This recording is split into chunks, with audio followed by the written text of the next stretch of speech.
Just a quick recap. Now that we've done our home inspection, we've negotiated a credit back or a request for repairs, we signed off on all the seller disclosure reports, we did our plumbing inspections, our termite inspections, all of that looks good.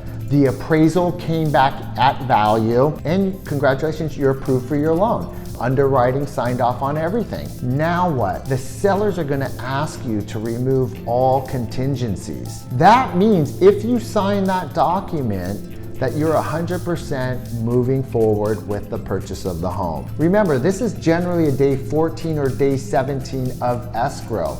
So the sellers can now comfortably start packing up the house, ordering boxes, ordering the moving truck, starting to actually do the physical part about moving forward. What happens if you were to back out after you remove all of your contingencies? Remember that earnest money deposit that we gave to escrow as soon as we had your offer accepted? If you back out after you remove your contingencies, that deposit is vulnerable to the sellers.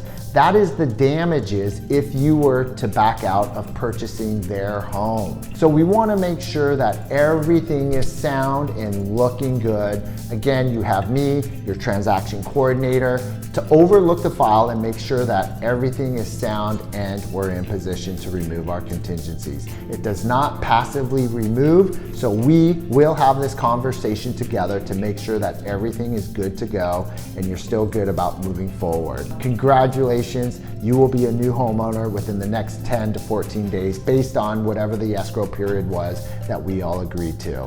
You can start ordering furniture, you can start thinking about paint colors, you can think about what flooring you want to replace, whatever. That's all the fun stuff. Now at least we know you can emotionally start getting attached to the house because it's all downhill from here. The last step is the final walkthrough, which I'll talk about in the next video.